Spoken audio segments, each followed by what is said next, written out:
Audio Jungle. Persebaya Surabaya tahan Marcelino Ferdinand gabung ke timnas U19 Indonesia. Begini penjelasannya. Sebelum kita lanjut, jangan lupa subscribe agar mendapat informasi yang terbaru.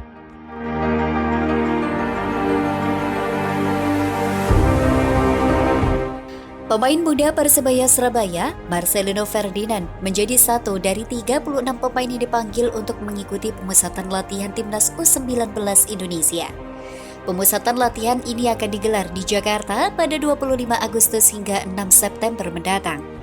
Agenda ini dilakukan sebagai persiapan jelang kualifikasi Piala Asia U20 2023. Dari tim Persebaya Surabaya, ada 3 pemain yang dipanggil Sintayong. Mereka adalah Aditya Arya, Wahyudi, Marcelino Ferdinand, dan Muhammad Widi Syarif.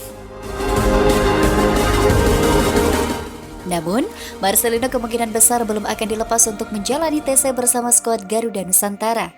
Kabar ini disampaikan oleh pelatih Persebaya Surabaya, Aji Santoso. Menurutnya, tim Bajul Ijo baru akan melepas pemain berusia 17 tahun ini setelah laga melawan Bali United 2 September 2022. Bahkan, pihak manajemen sudah berkirim surat ke PSSI. Yang jelas saya sudah menyampaikan ke manajemen dan kayaknya sudah dikirim surat ke PSSI. Paling tidak Marcelino Ferdinand bertahan di sini sampai lawan Bali, kata Aji Santoso, dilansir bola.com. Mantan pelatih timnas Indonesia ini menambahkan jika kemudian Marcelino Ferdinand kemungkinan bergabung saat TC di Surabaya. Seperti diketahui, TC dan laga kualifikasi Piala Asia U20 2023 akan digelar di Jawa Timur, sehingga pemain mudanya tersebut bisa lebih lama bersama tim sebelum bergabung dengan timnas U19 Indonesia. Sementara itu, 3 pemain lain yakni Aditya, Wahyudi, dan MWD sudah berangkat ke Jakarta. Setelah itu kan mereka TC-nya di Surabaya. Siapa tahu nanti mudah-mudahan saja Amin 1 Marcel terbang untuk bisa main dan kembali lagi nggak apa-apa. Sekali saja kan? Pungkasnya. Jadwal BRI Liga 1 2022-2023 pekan ke-7 akan ada pertandingan antara PSS Sleman versus Persebaya Surabaya pada Sabtu 27 Agustus 2022 di Stadion Maguharjo Sleman. Begitupun Persebaya Surabaya tengah dalam performa yang kurang konsisten sejak awal musim BRI Liga 1 2022-2023. Persebaya Surabaya mengalami 3 kekalahan, 1 kali seri, dan 2 kali menang. Saat ini Persebaya Surabaya berada di posisi 11 klasemen sementara BRI Liga 1 2022-2023 dengan hanya mengantongi 7 poin. Sedangkan PSS Sleman berada di peringkat ke-9 dengan raihan 8 poin. Pertandingan PSS Sleman versus Persebaya Surabaya menjadi laga penting bagi kedua tim untuk dapat beranjak ke papan atas klasemen BRI Liga 1 2022-2023.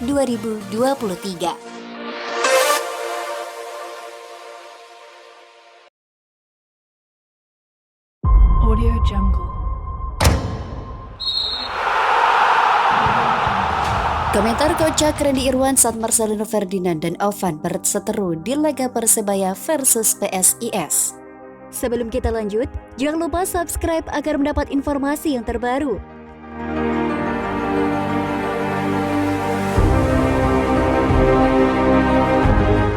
Randy Irwan beri komentar kocak saat tadi kakak Marcelino Ferdinand dan Octavianus Fernando berseteru di laga Persebaya versus PSIS Semarang Selasa 23 Agustus 2022. Seperti diketahui, Randy Irwan, Marcelino Ferdinand, dan Ovan merupakan rekan setim di Persebaya Surabaya musim lalu. Pemain yang kini membela Delta Sidoarjo itu ikut mengomentari peristiwa unik yang terjadi pada laga Persebaya versus PSIS Semarang pada laga pekan ke-6 BRI Liga 1 2022. Pasalnya, Marcelino dan Ovan yang merupakan adik kakak sempat berseteru di atas lapangan. Peristiwa itu pun membuat Randy Irwan memberikan komentar kocaknya. Marcel pesulap hijau versus Ovan Gusam Sofan. Rebutan warisan tanah sampai pisah kakak atau kartu keluarga. Tulis Randy Irwan di akun Instagram @randyirwan12. Randy Irwan mengibaratkan perseteruan adik kakak itu dengan perseteruan yang sedang viral antara pesulap merah dan Gus Samsudin. Sebelum pertandingan, Marcelino sendiri sudah mengucapkan bahwa ia tetap bermain profesional meski menghadapi kakak sendiri. Saya profesional, saya bela Persebaya. Selama pertandingan akan maksimal untuk Persebaya meski lawan kakak sendiri. 90 menit musuh, selebihnya ya kembali normal, tegas Marcelino Ferdinand. Pertandingan antara Persebaya versus PSIS Semarang pun berjalan panas.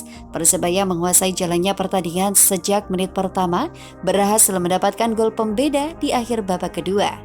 Marcelino Ferdinand menjadi pahlawan kemenangan usai tendangan roketnya berhasil membobol kokohnya gawang PSIS Semarang.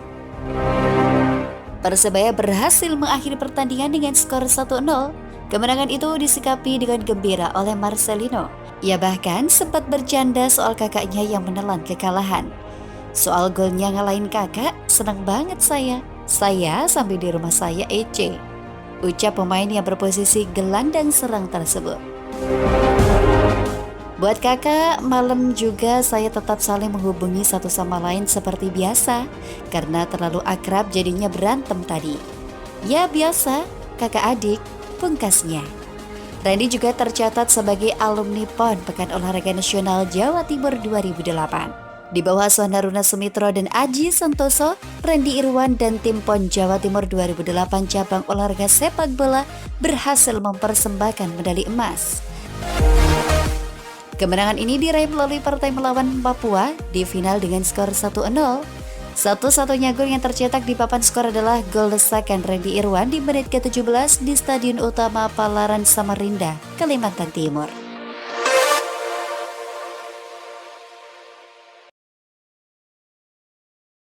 Audio Jungle. Gol telat Marcelino jaga muka Bajul Ijo di kandang. Sebelum kita lanjut, jangan lupa subscribe agar mendapat informasi yang terbaru.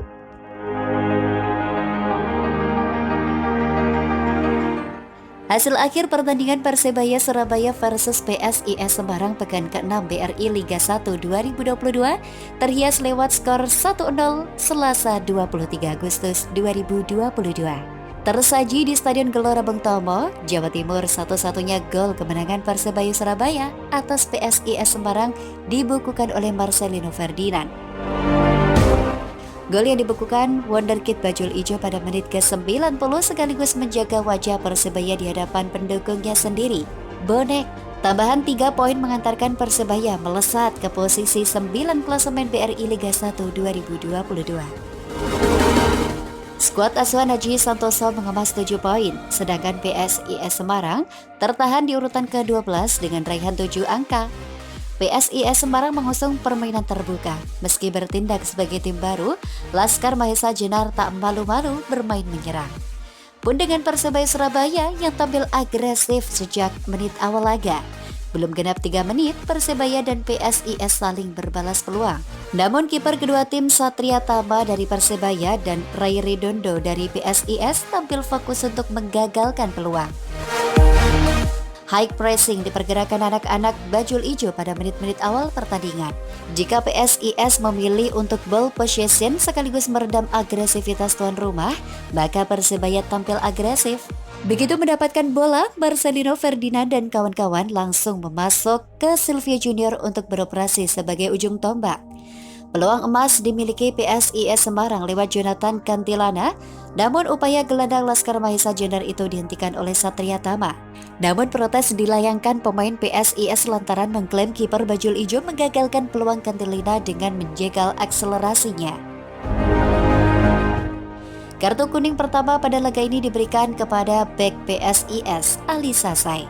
Dia mencegah lari Ahmad Noviandani menggunakan tangan. Memasuki menit ke-11, angin permainan mulai berpihak kepada Persebaya.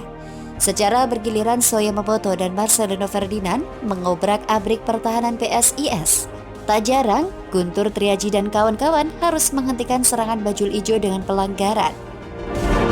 Persebaya kembali mendapatkan peluang membuka keunggulan melalui sepakan Leo Lelis. Namun, upaya Bajul Ijo ini masih bisa dihalau oleh Redondo.